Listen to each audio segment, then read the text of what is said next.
నమస్కారం. ఓం నమో వెంకటేశాయ. మరి నిన్నటి నుంచి మరి ఎప్పుడైతే మొన్న సాయంత్రం గౌరవనీయులైన ముఖ్యమంత్రి చంద్రబాబు నాయుడు గారు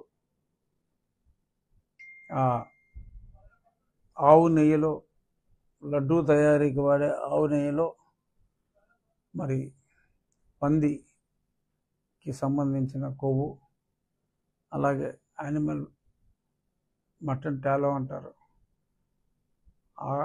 ఆ కొవ్వు పదార్థం మరి ఇవన్నీ మరి కలిసినాయి అని చెప్పి మరి ల్యాబొరేటరీ టెస్టుల్లో నిరూపితమై మరి ఒకళ్ళు ఇద్దరు కాంట్రాక్టర్లని బ్లాక్ లిస్ట్ కూడా చేశారని చెప్పి మరి తెలిసిన తర్వాత భక్తుల మనోభావాలు చాలా చాలా దారుణంగా దెబ్బతిన్నమాట వాస్తవం.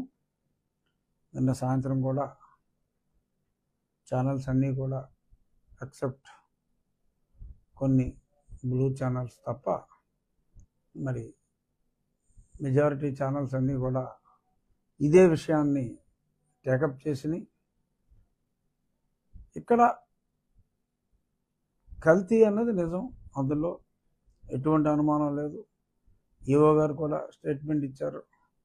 350 రూపాయలకో 370కో నెయ్యి ఇచ్చేస్తానంటే నెయ్యి ఎవడిస్తాడు?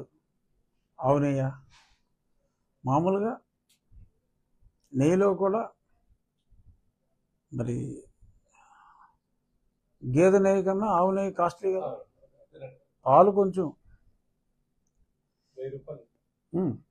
రిటైల్లో మారుతూ ఉంటుంది, బట్ హోల్సేల్లో టన్నుల లెక్కన కొన్నప్పుడు 500 రూపాయలకి అలా కొంటున్నారు.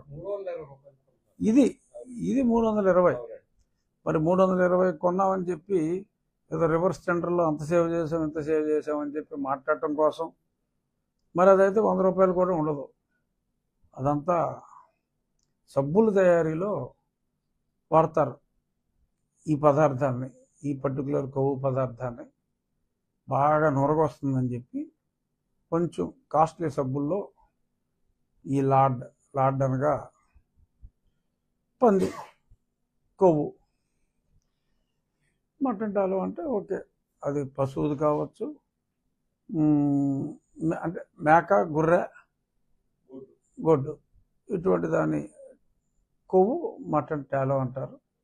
మరి దాని సపోనిఫికేషన్ వాల్యూస్, అది సింపుల్ టెస్ట్. అది మరి ల్యాబొరేటరీకి 60-70 లక్షలు ఖర్చు అవుతుంది. మరి గత ప్రభుత్వాలు ఎప్పటి నుంచో మరి కొన్ని వేల టన్నుల అనాలా, కనీసం వేల అనాలా, సుమారు 1,00,000 టన్ను అనాలా, దగ్గర లక్ష టన్ను కొనుగోలు చేసేటప్పుడు మరి మామూలుగానే మరి పాలు కల్తీ, నెయ్యి కల్తీ, ఈ కల్తీ యుగంలో మరి నెయ్యిలో కల్తీ ఉందా లేదా అన్నది ఆఫ్టర్ ఆల్ పెద్ద ఖర్చు కూడా కాదు.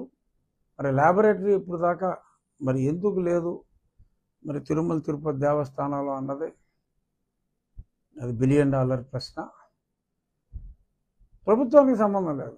తిరుమల తిరుపతి దేవస్థానం ఇండిపెండెంట్ బాడీ. అంటే రాష్ట్ర ప్రభుత్వం ల్యాబొరేటరీ లేదని తప్పని నేను అన్నాను, ఎందుకంటే ప్రభుత్వాలు మారుతూ ఉంటాయి. బట్ దేవస్థానం అనేది సపరేట్ ఆర్గనైజేషన్ కాబట్టి ఆ ఈవోల్నే తప్పు పట్టాలి. ఎందుకంటే దారుణం. ఒక టెస్టింగ్ ల్యాబొరేటరీ ఉంటే 6 నెలలకు ఒకసారి ఏదో కన్సైన్మెంట్ వచ్చినప్పుడు యూనిఫామ్ శాంపుల్ ఎలా తెస్తారు? అక్కడ బోల్డ్ మేనేజ్మెంట్లు ఉంటాయి. ఓ ట్రక్ వస్తుంది, లైట్ ఉందమ్మ తీసి, ఒక ట్రక్ వస్తుంది, ఆ ట్రక్కు టెస్ట్ చేస్తారు, ఆ కన్సైన్మెంట్ అంతా ఇంకా వదిలేస్తారు. మరి అది కరెక్ట్ కాదు. సింపుల్ టెస్ట్, ప్రతి కంటైనర్ని ఒక శాంపుల్ తీసుకుని దాన్ని కంపల్సరీగా టెస్ట్ చేయవలసిన అవసరం ఉంది. Test cost is nothing. సుమారు 400 నుంచి 500 కోట్ల ఖరీదు చేస్తూ ఉంటే మరి అక్కడ ల్యాబొరేటరీ కూడా లేకపోవటం మరి చాలా దురదృష్టం. మరి అఫ్కోర్స్ చైర్మన్లకి పొలిటికల్ నామినేషన్లు అయి ఉండొచ్చు, వారికి ఉండవలసిన ఏమంటారు నాలెడ్జ్, అనగా తెలుగులో జ్ఞానం. జ్ఞానం అంటే బాగోదు, నాలెడ్జ్ అంటే మర్యాదగా ఉంటుంది. లేకపోయినా మరి ఎగ్జిక్యూటివ్ ఆఫీసర్ మరి అంత కాస్ట్లీ మెటీరియల్ కొనేటప్పుడు టెస్టింగ్ అనేది డెఫినెట్లీ మ్యాండేటరీ. అది లేకపోవటం దురదృష్టం, దృష్టిలోపం కావచ్చు. ఇటువంటివన్నీ కూడా భక్తుల మనోభావాల్ని దృష్టిలో పెట్టుకుని చేయాలి. గత 5 సంవత్సరాల్లో ఖచ్చితంగా చెప్తున్నా, భగవంతుడికి భక్తుల్ని దూరం చేయటం ఎలా అనే క్రిమినల్ ఆలోచనతోనే బోర్డు నడిచిందన్నది పచ్చి నిజం. దానికి మూల కారణం జగన్మోహన్ రెడ్డి గారి మతం, అభిమతం. ఈ రెండు కూడా డెఫినెట్గా మరి ఎప్పుడు మరి నాకున్న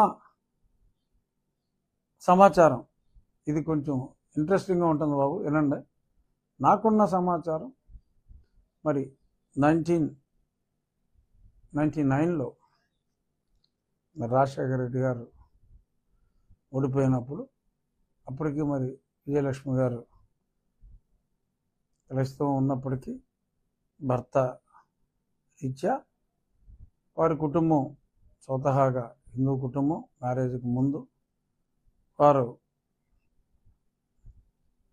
తిరుపతి కూడా కొన్నిసార్లు వెళ్ళారు.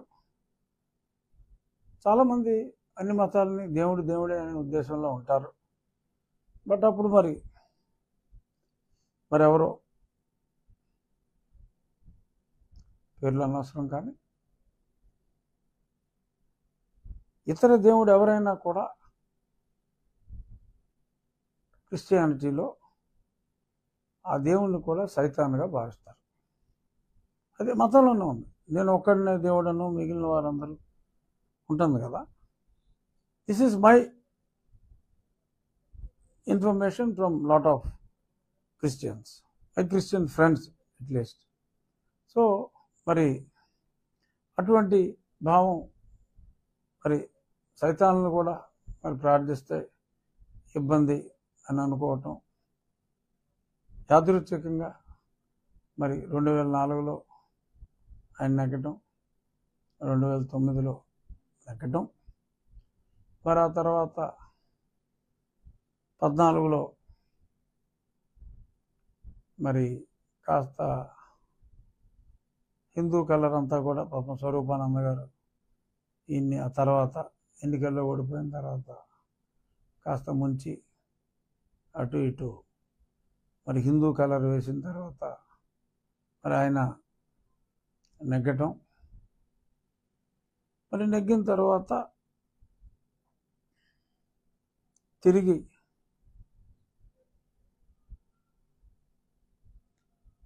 కొన్నిసార్లు గుడికి వెళ్ళటం, ఇటువంటివి జరిగినాయి కదా. ఆ తర్వాత శ్రీమతి భారతి గారు వెళ్ళకపోయినా మరి 24లో మరి దారుణంగా ఓడిపోవటం కూడా ఆ పూజా ఫలితం అని అనుకున్నట్టుగా, అంటే it may sound illogical, but కొన్ని ఫ్యాక్ట్స్ ఇల్లాజికల్గానే ఉంటాయి. మరి ఆ పూజా ఫలితంగా కొంచెం పూజా నటన అనుకోవచ్చు, ఏదైనా అనుకోవచ్చు, ఆ ఫలితంగా మరి ఆయన తిరిగి ఓడిపోయినట్టు కొందరు వారి కుటుంబంలో ఫీల్ అవుతున్నారు. ఏదేమైనా భగవంతుడికి భక్తుల్ని దూరం చేయటంలో కొంతవరకు, ఫర్ ఎగ్జాంపుల్ తిరుపతిలో వాటర్ బాటిల్ 60 రూపాయలు, వాళ్ళు అమ్మిందే కొనాలి, అదంతా వైఎస్ఆర్ బ్యాచ్. మరి ఇప్పుడు మార్చారో లేదో, ఇంకా అదే కంటిన్యూ అవుతుందేమో నాకు తెలియదు. కొండ కింద బిస్లరీ వాటర్ 20 రూపాయలు అయితే, అంటే అక్కడ ప్లాస్టిక్ నిషేధించామని అంటారు. ఆ సీసా 60 రూపాయలకే సీసా నీళ్ళు, మంచినీళ్ళు ఎందుకు అమ్మాలి? సీసా ఖరీదు 10 రూపాయలే, నీటి ఖరీదు ఇంకో 15 రూపాయలు వేసుకున్నా 25 రూపాయలకి సీసాలో అమ్మవచ్చు. కానీ అంత కమిషన్ వ్యాపారం. అక్కడ 60 రూపాయలకి మంచినీళ్ళు. టిఫిన్ చేస్తే మరి క్యాంటీన్ రెంట్లు విపరీతంగా పెంచేశారు, లీజ్ రెంట్లు. 200 రూపాయలు దోచేస్తున్నారు. భక్తుల్ని దోపిడి, స్టోట్టపురం దొంగల్లాగా దోచేస్తున్నారు అక్కడ, అంత దారుణంగా. సో మరి భక్తుడు ఇంత దోపిడీకి గురైతే ఏమవుతుంది? విరక్తి కలుగుతుంది. ఇదేంట్రా బాబు, వేరే నీళ్ళు తాగలేడు, కంపల్సరీగా సుబ్బారెడ్డి గారి నీళ్ళు 60 రూపాయలు తాగాలి. ఎలా? టిఫిన్ తినాలంటే అయితే అన్నదానానికి వెళ్ళాలి, అక్కడ రష్. కొందరు ప్రసాదం తిన్న తర్వాత మళ్ళీ అక్కడికి వెళ్ళి తినక్కర్లేదు అనుకుంటారు. ఇక్కడ తింటే 2-3 రెస్టారెంట్లు ఇస్తారు ఫుల్గా. ఒకటి అఫీషియల్ రెంట్, ఇంకోటి అన్అఫీషియల్ దంచుడు. మరి వాళ్ళేమో జనాల మీద పడి తినాలి. మరి 200 రూపాయలు ఎట్టి టిఫిన్ సాధారణ భక్తులు తినగలరా? మరి ఇటువంటి కష్టాలన్నీ పెట్టేసి గతంలో ఇచ్చే పాలు కూడా ఇవ్వకుండా మరి చాలా దారుణంగా చిత్రహింసలకి, అంటే విచిత్ర హింసలకి భక్తుల్ని గురి చేసి మరి ఎంత డిమాండ్ తగ్గించాలని ట్రై చేసినా అలా కొత్త భక్తులు వస్తూనే ఉన్నారు. గతంలో 3 సార్లు వచ్చేవాళ్ళు, ఒకసారి రావచ్చు. బట్ అయినా ఆ స్వామి మహత్యం, వీళ్ళు ఎన్ని కుట్రలు చేసినా సరే వస్తూనే ఉన్నారు. భక్తుల సంఖ్య అయితే ఎన్ని కుట్రలు చేసినా పెరుగుతూనే ఉంది. ఇప్పుడు ఎవరో డొనేషన్ ఇచ్చారు, ప్రతి బిల్డింగ్ ఎవరో ఇస్తే కట్టారు. ఈ అద్దెందుకు పెంచాలని నాకు తెలియ అడుగుతాను. జెరూసలం వెళ్తే రాయితీ ఇస్తావా? మక్కా వెళ్తే రాయితీ ఇస్తావా? మరి ఇక్కడికి వస్తే ట్యాక్సుల మీద ట్యాక్సులు వేసేస్తావా? చేసా 60 రూపాయలకు అమ్ముతావా? మరి ఇప్పటికైనా సరే మా ప్రభుత్వం మరి సీసా 60 రూపాయలకే ఇంకా అమ్మనేస్తుందా? మరి శ్యామలరావు గారు అవన్నీ చూస్తున్నారా నాకు తెలియదు. బట్ మంచినీరుని సాధారణ ధరలకి తీసుకురావాల్సిన అవసరం ఉంది. అలాగే ఆ రూమ్ రెంట్లు కూడా, అంటే విఐపీలు ఒళ్ళుబలిసిన వాళ్ళు ఒక 5,000 రూపాయలు 10,000 చేసుకుంటే చేసుకో, కానీ సాధారణ భక్తులకి అలాట్ చేసే ఆ ఏటీజీలు ఇవన్నీ చాలా ఉన్నాయి. వాటికి వెంకటాద్రి ఇవి ఉన్నాయి కదా, చాలా నారాయణాద్రులు, ఇవన్నీ కూడా సడన్గా ఒక ఏసీ వేసేసి 2,000 చేశారు. ఒక ఏసీ వేసేస్తే 1,500 రూపాయలు రెంట్ ఎలా పెరిగిపోతుందండి. సో ఇది సాధారణ భక్తుడిని, ఆ భక్తుడికి 2 రూపాయలు మిగిలితే ఏం చేస్తాడు? హుండీలో వేస్తాడు. ఆ హుండీలో వేసి దాన్ని దోపిడీ చేయవలసిన అవసరం ఉంది. వెంకటేశ్వర స్వామికి అన్న డబ్బులు కరువా?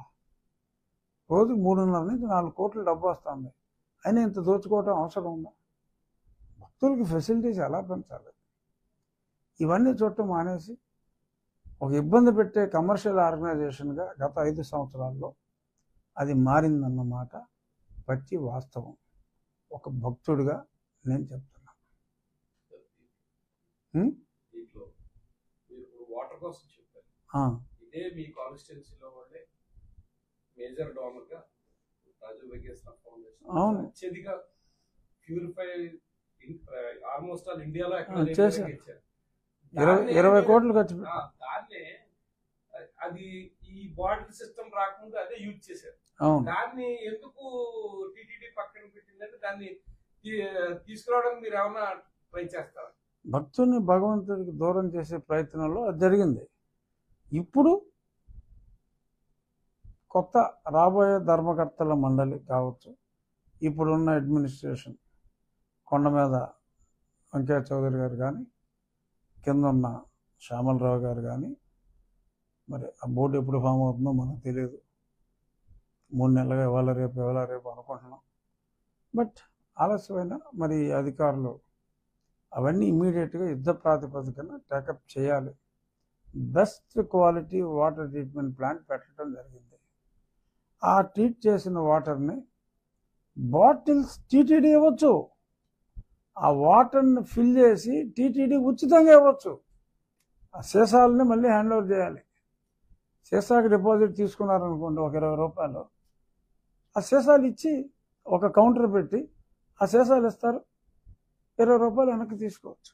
That's a great service. మంచినీళ్ళకి 50 రూపాయలు 60 రూపాయలు ఏంటండి? ఎవడు సొమ్ము దోచేస్తారు ఇక్కడ? ఇప్పుడు సమ్మర్ వచ్చింది, ఉచితంగా మజ్జిగ ఎంతమంది పెడుతున్నారు?